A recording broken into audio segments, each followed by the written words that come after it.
Hello YouTube fans, here again. And now, get ready for an unestimated sequel. Yep, an unestimated sequel from the man himself, John Hooper. Now, this will be the last of John Hooper's, because I've already done Poltergeist, so you could say is or is not a John Hooper film, as the argument has always been Steven Spielberg. But this one is definitely an unestimated film. It was like so many years from when they did the sequel, Texas Chainsaw Massacre. That's right. And I mean, it took them so many years to make a sequel, But he decided to do one, you know what I mean? And it was with Tannen at the time. Now, as you know, he did one of my other favourite unestimated films, that being Life Force. And sad to say, Life Force wasn't a big success. It wasn't successful, and it wasn't a bit what he wanted it to be. But he decided to go with this one in 1986. He decided to make I'll say that again, the two sequel to Texas Chainsaw Massacre. Because, like I said with the last one from '77, Death Tap was supposed to be sort of a sequel to Texas Chainsaw Massacre, but never got to be. It became its own film. So he decided to do a sequel, the Texas Chainsaw Massacre 2, with Tannen. But sadly to say, at the time, it's very underestimated, and Tannen, believe it or not, treated him like shit. They actually treated him like darbies. And it sounds a sad story, really, because John Hooper never got his big success again. Now, as you know, the TV series, Freddy's Nightmares, you remember me reviewing it? Well, the first series of that, John Hooper had the luxury of directing it, but he never really got to do the bit of films he wanted to do after this. And it's sad. It's sad. Tannen cheated John Hooper like a piece of fucking garbage. And it's damn shame, because I like this, and I think it's a damn good sequel. And when I first saw it, I was a bit, nah, because I was used to seeing the original Texas Chainsaw Massacre. But looking at it again, like with Texas Chainsaw, I see it with different eyes. What John Hooper wanted to do, he wanted to make it more beefy, more funny, more of a wacky, more of a funny humour side of the Texas Chainsaw Massacre. That being Texas Chainsaw Massacre 2. So you get the same similar thing, you've got the lines going up, you've got a voice monologue, just like the original one, telling the stories of what happened in number 1.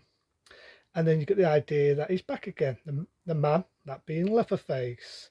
And what an opening, what a bloody opening. You've got one person, right, who does a radio review, like a presenter, and these guys are messing about where she's trying to play music, basically being jackasses on the radio where they're driving a car. Long behold, in comes Leatherface, no fucking about, sauce them up, over the top blood, draw everything, beautiful. So this one definitely does mount up, and like the original, what was more for fear, if you're going into it for blood and gore in this one, you're definitely going to get it in buckets, apart from paying my dog. You're definitely going to get it in buckets.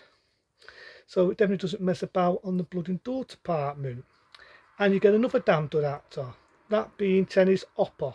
I like Dennis Hopper, may he rest in peace. Dennis Hopper, we missed a damn good actor there. We've really lost a damn good actor. He kind of plays a sheriff in it, and he's going after the family from the Texas Chainsaw Massacre family. That's right. He goes after them because if you remember the guy in the wheelchair, the one who I said was irritating, well, lo and behold, that turns out to be one of his relatives, if I remember right there. I can't remember how they mentioned him being his brother or someone like that, but I thought, nah, it can't be, because Sally was the guy in the wheelchair's brother, no brother, I mean the sister, but it's some sort of relative, and he's a sheriff. I do love the scene where he buys his big fucking dock-off chainsaw. He goes in a shop, right, where they're selling these chainsaws, and he's there buying loads and loads of chainsaws. He's got 2 chainsaws in his hand, he's got a big dock-off chainsaw, because he's going after our man, Leatherface. And it's like I say, you've got one guy in it, and he's got a metal plate on his head. He's got like a metal plate on his head, and it's a funny scene because he presents radios, he comes in, and there's a bit of comedy here, a bit of dark humour, his hair snaps in his head every 2 minutes. He says, will you pay me this one? Will you pay me this one? and he's totally off his head. Diet is totally wacko, and it's funny because I think this one was more played for laughs, even though it does have some disturbing bits in the film. It was more played for laughs. So even my dog's getting excited. See? So, yeah, Texas Chainsaw Massacre, apart from my dog thinks he's Leatherface and attacking me. It's a dud one. It's a dud one. See, even my dog loves it. So, yeah, you've got that. And then, so what happens is the dude gets adopted, the one who's the Radio G Day. I remember being his stepfather too and all that sort of, but in this he gets adopted by Leatherface and the mad people, as I like to call them. Even the cook makes his appearance again, may he rest in peace, as he's no longer with us. And they're just down to fighting the place there. They're down to fighting her. And you get one guy who was the boss of the derm, who's been sentenced to so well, that's who he works with her. He gets twatted on the head, and this is a disturbing bit. It's definitely messed up in this bit because they cut his face off, Leatherface, sticks his face on her face. He's still alive, and the poor guy's still still barely alive, but he dies. So he decides to hell with it. So he breaks out. He's got a big fucking chainsaw. You've got Jenny's hopper. He goes after Leatherface. They have an epic chainsaw fight. Cuts half his ducks. And they have this fight, and they're in this weird place. It's weird, it's hard to explain, but they're in this old building, dead deserted. Got light boobs, they've got everything, it's all abandoned, it's all cheaper, and it's really good atmosphere. It's not like a dungeon in many ways. But that's it, he gets out, they have the epic fight, the building trays in.